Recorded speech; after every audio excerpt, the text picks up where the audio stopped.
안녕하세요. 닥터 유태호입니다. 오늘의 주제는 관계 집착 완치 훈련입니다. 관계 집착.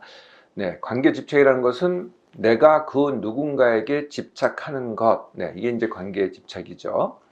내 관심과 생각이요. 보통은 이제 나 자신한테 있잖아요. 근데 온통 나 자신이 아닌 그 사람에게 가 있습니다. 그 사람이 무슨 생각을 하지? 그 사람이 무슨 행동을 하지를 알아내려고 합니다. 추측을 합니다. 의심을 하죠. 그리고 끊임없이 확인을 하고 따지고 추궁을 합니다. 한편으로는 관계에 대해서 연구를 합니다. 또 관계에 대해서 관계는 이런 거다고 끊임없이 그 사람에게 요구를 하죠. 더 나아가면 어떻게 되겠어요? 그 사람의 생각과 행동까지도 구속하려고 합니다. 뭐라고요? 이게 우정이고 이게 사랑이다. 이런 이름으로 그렇게 하려고 하죠. 이 관계 집착이 지나치게 되면은 어떻게 될까요? 그렇게 집착하는 우선 나한테 해가 되겠죠. 더 나아가서는 그 사람한테도 해가 됩니다. 어떤 해일까요? 당장 힘들죠. 집착하는 내가 이게 편할 것 같습니까? 굉장히 힘듭니다. 또 집착을 겪게 되는, 당하게 되는 그 사람도 굉장히 힘들게 되죠. 그러니까 둘 다 힘들게 됩니다. 그래서 어떻게 될까요? 나의 정상적인 일상, 또 일, 또 관계에 장애를 초래합니다. 나뿐만이 아니죠. 그 사람의 정상적인 일상에도 장애를 초래합니다. 이게 바로 관계 집착입니다. 관계 집착과 비슷한 게 또 한 가지가 있는데 그걸 관계 중독이라고 합니다. 조금 이제 비슷하면서도 다르죠. 관계 중독이라는 것은 나하고 친밀한 사람, 그 사람이 없어서는 안 되는 그런 사람, 이거를 이제 관계 중독이 있는 사람이라고 합니다. 그래서 자꾸 그 사람한테 매달립니다. 집착하고 좀 비슷하죠. 그러다가 이제 그 사람이 결국은 이제 질려서 나를 떠나가게 됩니다. 그러면은 그 사람한테, 떠난 사람한테 집착하는 게 아니고요. 또 새로운 사람을 바로 찾게 됩니다. 이것을 끊임없이 반복하는 것을 관계 중독이라고 하죠. 자, 관계 집착의 그 누군가는 누구일까요? 이제 제일 가장 많은 경우는 당연히 남녀 관계입니다. 부인한테는 남편 또는 남편한테는 부인, 여자한테는 남친, 남자한테는 여친, 이렇게 남녀 관계에 있어서 집착이 가장 흔히 일어나고요. 두 번째가 가족 사이에서도 일어납니다. 조금 짐작이 되시죠? 부모가 대표적으로 이제 부모 중에서도 엄마가 자녀에게 집착한다. 이게 또 집착이 됩니다. 세 번째 경우가 친구입니다. 친구한테, 이 남녀 관계가 아님에도 불구하고 친구한테 집착하는 거죠. 네 번째, 이런 경우도 있습니다. 지금까지 말씀드린 거는 다 서로 아는 사이죠. 그런데 네 번째 경우는 나를 모르거나 나한테 관심이 전혀 없습니다. 이런 사람한테 내가 집착을 합니다. 대표적인 경우가 짝사랑이죠. 나한테 전혀 관심도 없고 뭐 심지어는 알지도 못합니다. 이게 짝사랑이고요. 또는 거꾸로 또 스토킹하는 경우도 있습니다. 이 경우도 거의 비슷하겠죠. 또 연예인하고 유명인한테 집착하는 경우, 그냥 보통 그저 관심 있고 뭐 좋아한다 그러면 팬덤이라 그러는데요. 이게 넘어서서 이제 뭐 따라다닌다든지 뭐 이 연예인과 유명인이 나같이 생각한다든지 뭐 잘 되는 것에 좋아하고 잘못되는 것에 슬퍼한다든지, 이게 이제 집착이 되지요. 자, 관계 집착. 어떤 마음이 이 관계 집착에 숨어 있을까요? 관계 집착의 심리. 이 심리를 얘기할 때는요, 반드시 저는 이제 두 가지 마음을 얘기를 합니다. 우리 마음에는 한 가지가 아니고 두 가지라는 거죠. 아마 제 강의를 들으신 분들은 익히 아실 겁니다. 겉맘하고 속맘입니다. 겉맘은 이 뇌의 바깥 부분에 있습니다. 그러니까 되뇌 피질에 있고요. 속마음은, 겉마음은 이제 내 생각, 내가 아는 마음, 이게 이제 겉마음이죠. 속마음이 있습니다. 속마음은 내가 모르는 마음입니다. 이거는 이제 이걸 주로 담당하는 부위는 뇌의 안쪽 심부에 있습니다. 시상 또는 변연계라고 부르는 뇌의 안쪽에 있죠. 그래서 내 속마음은 또 내가 알 때도 있지만은 내가 모를 때도 있습니다. 그러니까 이제 속마음이 되겠죠. 내가 속마음을 내가 제일 잘 아는 방법이 있습니다.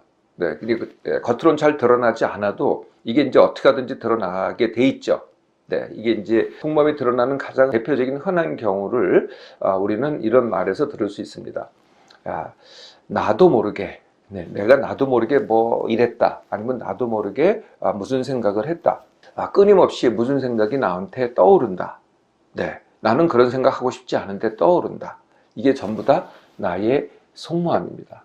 어떤 생각하기에는요, 내 겉마음, 그러니까 내가 뭐 이렇게 할 거야, 내가 저렇게 할 거야, 이러면은 내 속마음도 내 마음대로 될 것 같잖아요. 근데 사실은 그 반대입니다.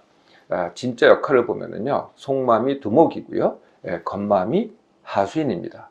네, 이게 참 희한하죠? 나도 모르는 내 속마음이 내 겉마음을 시켜서 내 속마음이 생각하는 것 같다가 정당화하거나 합리화한다는 거죠. 자, 이 내 두 가지 마음을 관계 집착에 한번 대응해 볼까요? 겉마음은 어떻게 생각을 할까요? 네, 이렇게 생각을 합니다. 네, 이게 우정이고 이게 사랑이야, 이렇게 주장을 하죠. 아니면은 이렇게 얘기하는 분도 있어요. 내가 어렸을 때, 아주 반대로 얘기하는 거죠. 내가 어렸을 때 나는 부모의 사랑을 못 받고 자랐어. 그래서 내가 애정 결핍이야 라고 읍소를 합니다. 이런 경우도 있고요. 세 번째 경우는 그 사람의 잘못, 그 누군가의 잘못을 잘 보거든요. 네, 그 잘못을 찾아내서 따지고 지적하고 그 다음에 이어지는 게 있습니다. 꼭 용서를 해줍니다. 이걸 반복하거든요. 네, 그래서 나는 저 사람 용서할 거야 라고 내가 겉마음이 생각을 하죠. 이게 다 겉마음이 하는 겁니다. 그럼 그 속에 숨어있는 속마음은 과연 무엇일까요? 네, 그것도 뭐 굉장히 복잡하기도 하고 여러 가지가 있겠습니다만은 크게 네 가지로 나눠볼 수가 있겠습니다. 네, 첫 번째는 동일시라고 하는 겁니다. 동일시. 네, 그 사람하고 나하고를 같은 사람으로 본다는 거죠. 그 사람이 느끼는 걸 내가 느낍니다. 그 사람이 생각하는 거를 내가 생각을 하고요. 거꾸로 그 사람이 내가 느끼는 거를 느낀다고 내가 생각을 합니다. 또는 그 사람이 내가 생각하는 걸 그 사람도 생각한다라고 내가 또 생각을 하죠. 네, 이걸 동일시라고 합니다. 두 번째는 기대가 있습니다. 기대는 내가 그 사람한테 이렇게 많은 거를 주는데 이게 이제 일방적으로 그냥 주고 마는 게 아니죠. 내 속마음에는 기대를 합니다. 내가 주는 만큼 뭐 꼭 똑같은 건 아니더라도 다른 관심, 애정 이런 것을 받기를 갖다가 원하는 것, 네, 이게 기대죠. 네, 이 기대대로 안 되면은 어떻게 되겠어요? 네, 뭐 화를 내고 분노를 하고 용서할 수 없다 그러고 이렇게 가는 거죠. 네, 세 번째는 의존이라고 하는 겁니다.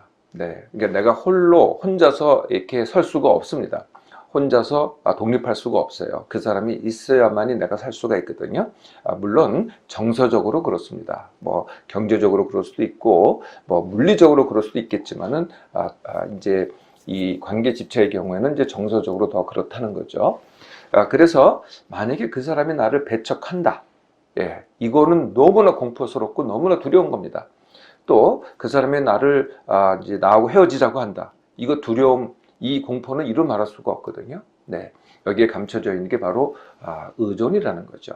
또 한 가지가 있습니다. 그게 이제 지배욕 또는 독점욕이라고 하는 겁니다.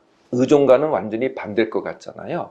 근데 사실은 의존과 같은 겁니다. 어떻게 같으냐면은 이제 동전이 있잖아요. 동전의 양쪽 면이라는 거죠. 한쪽에 의존이 있고 다른 쪽에는 지배욕 또는 독점욕이 있습니다. 이것도 또 하나의 의존이라는 겁니다. 내가 의존하지 않으면 저 사람 지배할 필요가 없는 거죠. 저 사람을 독점할 필요가 없는 겁니다. 자, 이 관계 집착을 하는 나는 이러한 겉마음과 속마음을 갖고 있습니다. 자, 어떻게 완치 훈련을 할 수 있을까요? 겉마음을 바꾸는 것은 이제 생각 훈련이라고 합니다. 그게 아니야. 나 이렇게 생각할래. 근데 이것도요, 이게 한 번에 되질 않습니다. 자꾸 연습을 해야 돼요. 그래서 이제 생각 훈련이라고 하는 거고요. 겉마음 바꾸기가 생각 훈련. 속마음은 이 생각 바꾸기로 바꿔지지가 않습니다. 어떻게 해야 될까요? 네, 속마음은 행동으로만 바꿀 수가 있습니다. 그래서 역시 또 훈련이 되죠. 행동 훈련이 됩니다. 자, 그럼 또 이제 시작해 볼까요? 관계 집착 완치 훈련을 해보려면은 도대체가 내가 누구인가 부터 시작을 해야 됩니다. 내가 누구인가? 네, 이거를 같이 파워포인트로 보도록 하겠습니다. 돌려볼게요. 나는 모두 네 가지 구성 요소를 갖습니다. 내 몸맘, 그리고 내 일과 성취, 내 관계, 그리고 내가 가진 것. 이렇게 네 가지, 현재로서는 네 가지 이제 구성 요소를 갖고 있는데요. 태어날 때를 보면은 내 몸만 가지고 태어납니다. 사실은 마음도 없습니다. 태어날 때는 생각이 없거든요. 네, 마음도 없죠. 물론 이제 먹는 것, 배변하고 싶은 것 이런 것들 느끼는 건 있습니다만은 네, 생각이 거의 없습니다. 그러다가 이제 엄마를 알게 되면서 엄마를 알게 되면서 이제 생각이 시작되게 되는 거죠.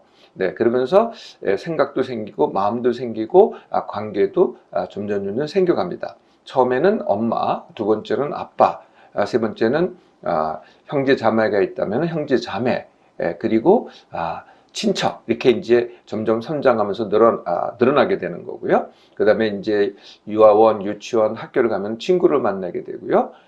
또 선생님도 만나게 되고, 일을 하게 되면은 이제 동료, 그리고 소속이 생기는 거죠. 그러면서 이렇게 관계가 확정돼 가면서 성취를 하기 시작합니다. 네, 그게 학생 때는 공부, 성인 돼서는 일, 이제 엄마가 돼서는 돌봄, 그리고 뭐 돈 벌기를 다 같이 할 수 있겠죠. 그러면은 내가 가진 것이 생기기 시작하고요. 그리고 처음부터 내가 속한 사회 환경에서 내가 내 몸맘, 내 관계, 내 일과 성취를 하게 되는 거죠. 이게 나의 구성 요소입니다. 그런데 관계 집착은 여기에 매달리는 거거든요. 네, 그래서 처음에는 이 훈련을 하려면은 처음에는 나 먼저 하기입니다. 관계 먼저 하기가 아니고 관계가 모든 것이었는데 나 먼저 하기. 나 먼저 하기라는 것은 내 몸만 내 일과 성취를 먼저 하기가 되는데요. 이것도 내 몸만 먼저, 그 다음에 내 성취, 나중 이렇게 됩니다. 네, 그래서 관계 전체적으로 나 먼저 하기, 관계 나중 이렇게 되는 거죠. 내 몸맘 나부터 나 먼저 하기에 내 몸맘 하기는 뭐 제가 늘 가장 기본적인 거 말씀드리죠. 내 몸맘 회복 훈련입니다. 내 몸맘 회복 훈련 굉장히 단순하죠.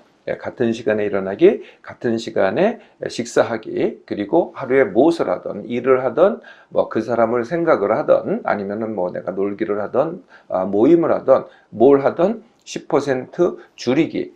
20% 줄인다는 게 현재 수준에서 뭐 남하고 비교해서 나는 정말 아무것도 하는 것이 없다고 하더라도 다시 또 줄이는 겁니다.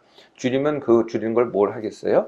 쉼을 하는 거죠. 아무것도 하지 않고 그냥 생각도 하지 않고 몸도 쉬고 마음도 쉬는 것. 이게 이제 쉼훈련입니다. 쉼훈련을 하면 할수록 어떻게 되겠어요? 남기기가 되겠죠. 이게 첫 번째입니다. 자, 이렇게 내 몸만 회복 훈련을 한 다음에 제가 권해드리고 싶은 것은 혼자 하는 1박 2일입니다. 반드시 혼자 해야 되고요. 휴대폰은 갖고 가시더라도 휴대폰 보지 마세요. 그냥 이 시간은 나를 찾는 시간이거든요. 내가 누구인가? 아무도 내 대신 나를 살아주지 않는다. 또는 나는 나 혼자로서도 나로서도 충분하다를 깨닫는 시간을 한번 가져보시라는 겁니다. 네. 그래서 뭐 멀리 가셔도 되고 가까이 가셔도 되고 구경 가는 게 아니고요. 그냥 혼자만의 시간을 한 1박 2일 정도 가져보셔라 해서 나를 찾기입니다. 이렇게 나를 찾으신 다음에 그 다음에 이제 두 번째가 내가 성취라 그랬잖아요. 내 성취 쉽게 하기가 됩니다. 네, 이제 대개는 일이 되겠죠. 일이 되면은 이제 일을 쉽게 하기는 제가 이제 두 가지를 말씀드리죠. 첫 번째가 앞서 하기. 네, 두 번째가 그 다음에 내 상급자가 아는 것만큼 또는 그 상급자 역할을 해보기. 이게 이제 일 쉽게 하기가 됩니다. 일 쉽게 하기는요, 그 외에도 제가 많은 것들을 닥터 홈피에 강의를 올려놨으니까 그거를 또 참고하셔도 됩니다. 이러면은 정말 이제 하루가 쉬워지겠죠. 네. 내 몸맘도 쉽죠. 내가 어차피 해야 될 일도 굉장히 쉬워집니다. 그게 어떤 일이 됐든 간에 쉬워집니다. 그러면은 이제 그 다음에 다시 돌아와서 관계를 해야 되겠죠. 관계를 하는 방법? 네. 이게 이제 같이, 함께, 또 혼자입니다. 같이라는 것은, 네. 생각도 같고 행동도 같고 느낌도 같고 이게 가치입니다. 그래서 처음에는 이제 관계 집착은 이 가치만 추구를 하는 게 관계 집착이 되겠죠. 그런데 이 가치가 전부가 아니라는 겁니다. 이 관계를 할 때는 가치 말고 함께라는 게 있습니다. 함께는 내 생각과 내 행동과 내 느낌이 그 사람하고 전혀 다릅니다. 그럼에도 불구하고 그 사람하고 내가 함께 하는 거죠. 그래서 가치와 함께. 근데 요 두 개만 가지고 안 된다는 거예요. 내가 이미 연습했던 또 혼자도 할 수 있어야 됩니다. 이 관계 집착을 하면 혼자 할 수가 없거든요. 가치에만 해야 되니까. 그래서 같이 함께 또 혼자가 이 동시에 존재하는 것이 바로 건강한 관계입니다. 이것은요, 이걸 깨닫는다고 되는 게 아니고요, 자꾸 연습을 해봐야 되거든요. 내가 이거는 같이 한다, 이거는 함께 한다, 이거는 내가 혼자 한다. 이것을 끊임없이 연습을 하는 게 행동 훈련이 되겠죠. 그동안 누군가에 대한 집착 때문에 고통을 많이 겪으셨나요? 지금부터는 나 먼저 하기, 그리고 같이 함께 또 혼자를 훈련해 보세요. 그렇게 하시면은 그 누군가가 나한테 점점 더 다가오게 됩니다.